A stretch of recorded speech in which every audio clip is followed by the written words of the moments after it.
मी जेव्हा मराठा समाजाच्या वरती प्रतिक्रिया दिली त्यानंतर खूप शिव्या खाल्ल्या. या देशामध्ये खरं बोलण्याची सोय नाही. अण्णा हजारेंचं झालं ते त्यांचं झालं. रात्री 3 वाजता का बैठक घेतली जरंगेंनी? का बरं रात्रीचं काय आणलं होतं? एरवी तर दिवसा पत्रकारांच्या बरोबर बोलता, मग आता खाजगीतच मुख्यमंत्र्यांच्या बरोबर रात्री 3 वाजता का बोललात आणि रात्रीची प्रेस का घेतली? आतापर्यंत जरंगेंच्या प्रामाणिकपणाबद्दल आपण सगळे असं म्हणत होतो की ते प्रामाणिक आहेत. येस, ते प्रामाणिकच आहे. मग रात्रीची बैठक का घेतली? मुख्यमंत्र्यांनी याला अक्षरशः गंडवलेला आहे. मराठी भाषेत ठकवणं म्हणतात किंवा गंडवणं म्हणतात ना, तर ते गंडवलेलं आहे. दिलं त्यांच्या हातामध्ये एक कोली ते आपलं खेळणं काय म्हणताय तसं बारक्या पोराच्या हातात खेळणं देतात, खेळणं दिलंय. आमच्या हाताखाली काम करायची लाज वाट असं जरंगे पण आहे. राखीव जागा असलेल्या लोकांच्या हाताखाली आम्हाला काम करायला लागतं. अय जरंगे, कायद्यानं यातलं काही करायचंच नाही असं आधी ठरलेलं आहे. कारण आतापर्यंत कायद्यानं जे जे करायचा प्रयत्न केला तो मी जेव्हा मराठा समाजाच्या वरती परवा प्रतिक्रिया दिली त्यानंतर खूप शिव्या खाल्ल्या. या देशामध्ये खरं बोलण्याची सोय नाही. म्हणजे खोटं बोललं तर माणसाला अधिक पटतं, खरं बोललेलं पटत नाही. आणि त्याच्यामुळे खूप शिव्या खाल्ल्या. मी त्यांना जरांगे पाटलांना अगोदरपासून सांगत होतो की तुमचा अण्णा आजारी होईल. तुम्ही एवढ्या मोठ्या लोकांना घेऊन निघालेला आहे, ही मोठी जिम्मेदारी आहे. देशातल्या जातींना अपील करणं, कारण हा देश जातीवादी आहे, जातींवर उभा असलेला आहे आणि संविधान जात मानत नाही. संविधान जातीवरती उभं नाहीये, ते समतेवर उभं आहे आणि देश जातींवर उभा आहे. त्या जातीचं अपील पटकन होतं. अवलाद कुणाची म्हणल्याबरोबर एका मिनिटात सगळे एकत्र यायला लागतात. अवलाद हा शब्द काढण्याचे म्हणजे काय? अवलाद कुणाचे म्हणजे काय? रक्त कोणाचं आहे? बॉडी म्हणजे रक्त अभिमान, कुळाचा अभिमान, जातीचा अभिमान हा राष्ट्रघातक आहे. आणि तो इतका आता वाढलेला आहे की बोलायची सोयच राहिली नाही. पूर्वी मी ब्राह्मणांना इतक्या शिवाय द्यायचो, अजूनही देतो. पण माझ्या अंगावर कधी ब्राह्मण कुणी आलाय आणि त्याने मला कोणीतरी तुला मारतो, तुला हाणतो, तुला करतो असं कोण बोललं नाही, बोलतही नाही. याचा अर्थ ते मला पाठिंबा देतील असं नाही. ते डावपेचानं मारतील किंवा सुपारीतून मारतील, डायरेक्ट मारणार नाही. यांचं तसं नाही, हे आमच्यातलेच आहेत ना. त्याच्यामुळे लगेच सुरूच होत आहे. म्हणजे आता मी बोलतोय 5 मिनिटांमध्ये आता सुरू केलं ना, तर आम्ही जसे काही मराठ्यांच्या विरोधात आहे. हे तुमच्या लक्षात आलं असेल, पल्लवीने आता सांगितलं आम्ही मराठ्यांच्या विरोधात नाही.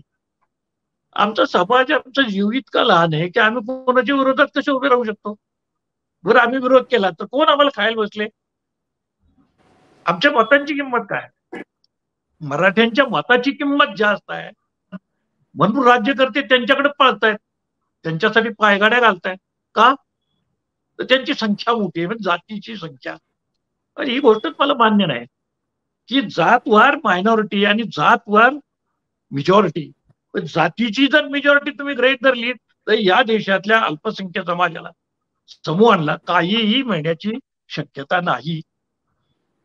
अन्याय केला तर दाद सुद्धा मागण्याची शक्यता नाही. म्हणजे ते आता आतमध्ये घुसतो म्हणतायत. म्हणजे त्याला खूप कायदे आहेत, कसं घुसता येईल असं? अण्णा हजारेंचं झालं ते त्यांचं झालं. रात्री 3 वाजता का बैठक घेतली जरंगेंनी? का बरं रात्रीचं काय आणलं होतं? एरवी तर दिवसा पत्रकारांच्या बरोबर बोलता, मग आता खाजगीतच मुख्यमंत्र्यांच्या बरोबर रात्री 3 वाजता का बोललात आणि रात्रीची प्रेस का घेतली? हे माझे आक्षेप आहेत. आतापर्यंत जरंगेंच्या प्रामाणिकपणाबद्दल आपण सगळे असं म्हणत होतो की ते प्रामाणिक आहेत. येस, ते प्रामाणिकच आहेत. मग रात्रीची बैठक का घेतली? मुख्यमंत्र्यांनी याला अक्षरशः गंडवलेला आहे. मराठी भाषेत ठकवणं म्हणतात किंवा गंडवणं म्हणतात ना, तर ते गंडवलेलं आहे. त्यांच्या हातामध्ये आपले हे एवढी गर्दी करून आलेत ना, प्रश्नच निर्माण झालाय ना. मग प्रश्न काही करून सोडवायचा आहे, काहीही करून. घटना कायदा सगळं बाजूला टाकून दिलं त्यांच्या हातामध्ये एक कोली ते आपलं खेळणं काय म्हणताय तसं बारक्या पोराच्या हातात खेळणं देतात, खेळणं दिलं. आधीचा जो काढलेला आदेश आहे तो 2017चा आणि आत्ताचा काय फरक आहे? सगळे सोयरे हा एक शब्द त्यात आलेला आहे आणि तो सगळ्यात जास्त अक्षमार्य आहे. व्हॉट इज सगळे सोयरे? सजाती आहे ते. सगळे सोयरे म्हणजे काय? स्वतःच्या जातीचे, म्हणजे सजातीय विवाहांना तुम्ही मान्यता देता, म्हणजे तुम्ही जाती व्यवस्था मान्य करता, म्हणजे तुम्ही जातीवादी आहात. असं म्हणलं की राग येतो, आम्ही कुठे जातीवादी आहे. मग महाराजांनी आमचं केलं. अरे काय महाराजांची नावं घेताय? महाराजांच्या सगळ्या अष्टप्रधान मंडळ कोणाचं होतं बघा. अष्टप्रधान मंडळात कोण आहेत?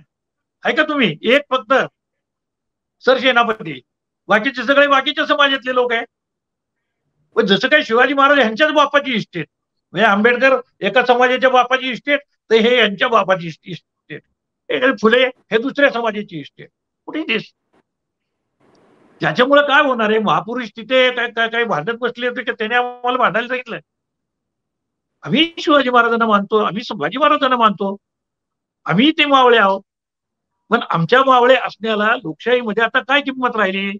आमची लोकसंख्या टोटल किती? 4-4.5-5% दरम्यान आम्ही लोक आहोत. म्हणजे भटक्यामुक्त समाजापुरतं मी बोलतो, बाकीच्यांचं बोलत नाही. आमची अशी परिस्थिती आहे की आम्ही एसटीत आहोत काय? नाही. आम्ही एसटीत आहोत काय? नाही. आम्हाला मंडल आयोगानं ओबीसीत घातले, तो सुद्धा आमच्यावर अन्यायच आहे. आम्ही काय मंडल आयोगातले नाही. मंडल आयोग कोणाच्यासाठी होता? ओबीसींसाठी, अदर बॅकवर्ड क्लास. आता अदर बॅकवर्ड क्लास म्हणजे गावाच्या भाषेमध्ये बलुतेदार. माझं म्हणणं, मराठी बलुतेदार आहेत का? विचारावं त्यांनी की आपण कधी बोलतो मागायला गेलो? अरे आम्ही लोक तुमच्या दारात बोलतो मागायला यायचो, आम्ही लोक तुमच्या दारात वाडगमाई म्हणून येत होतो. आता तुम्ही एका बाजूला मिशा पिळतात आणि दुसऱ्या बाजूला आमच्या ताटात येऊन बसतात. हे काय लॉजिक आहे? म्हणजे आम्ही आमच्या हाताखाली काम करायची लाज वाटते, असं जरांगे म्हणाले.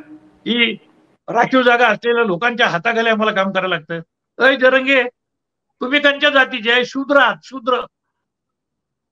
महाराजांना सुद्धा शूद्र असल्यामुळे शपथविधी झाला नाही ना. तुम्ही शूद्र आहात, म्हणजे ब्राह्मण, क्षत्रिय, वैश्य आणि शूद्र. आम्ही याच्यात कशातच नाही. भटक्यामुक्त समाज हा आदिवासी याच्यात कशातच नाव.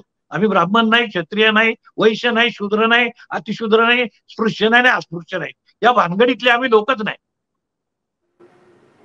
आणि मग आम्हाला ओबीसी कशासाठी घातलं? आम्ही काही बोलू देत आहोत?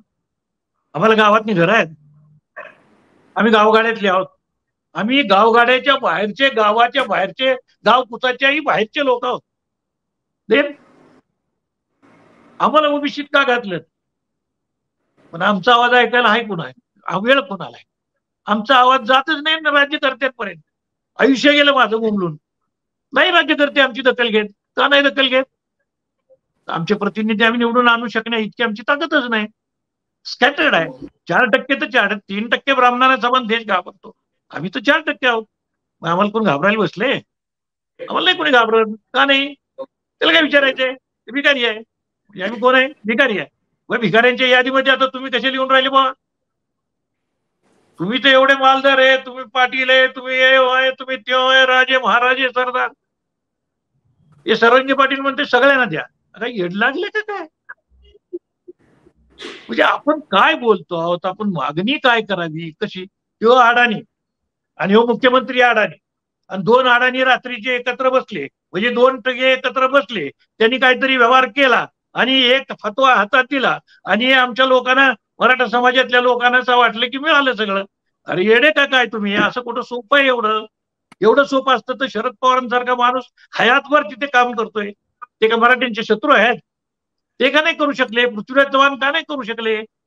अशोक चव्हाण का नाही करू शकले? हे तर मराठी नाही का? अजित पवार का नाही करू शकले? आणि ह्याने तरी काय केलंय? यांनी फक्त त्या आधीचा जी आर होता त्याची नक्कल यांच्या हातात दिलेली आहे. फक्त सोयरेधारे हा एवढा शब्द घातलाय. त्यालाही माझी हरकत आहे. सोयरेधारे म्हणजे काय? माझ्या कुटुंबामध्ये 38 जमातीचे लोक आहे, आम्ही एकत्र. मी आंतरजातीय विवाह केला त्यानंतर माझ्या बायकोकडच्या आणि माझ्याकडच्या ज्या मुलांनी आंतरजातीय लग्न केली त्यांचे 38 कुटुंब आहेत. 38 जातींमध्ये माझ्या आता पै पाहुणे आहेत. पटीत पै पाहुणे. म्हणजे कोकणस्थ ब्राह्मणापासून ते मुस्लिमांपर्यंत माझ्या कुटुंबामध्ये माणसं आहेत. मी खरा भारतीय माणूस आहे.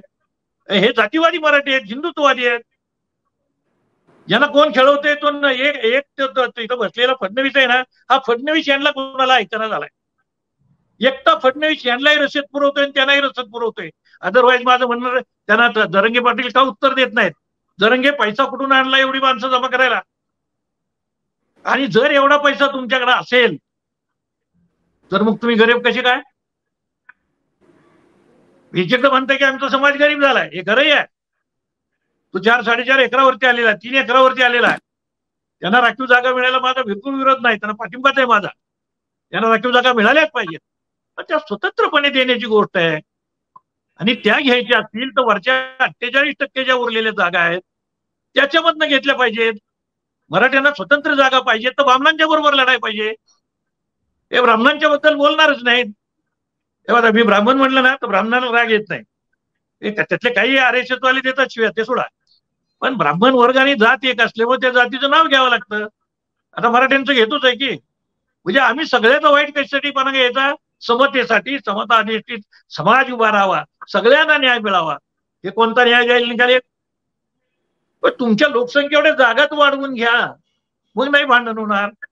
पण जागा तेवढ्याच, आणि तेवढ्याच एका भाकरीमध्ये जर त्याच्या दुप्पट संख्या बाहेर नजर आली तर आधी त्यांना भीती वाटली तर त्यात गैर काय?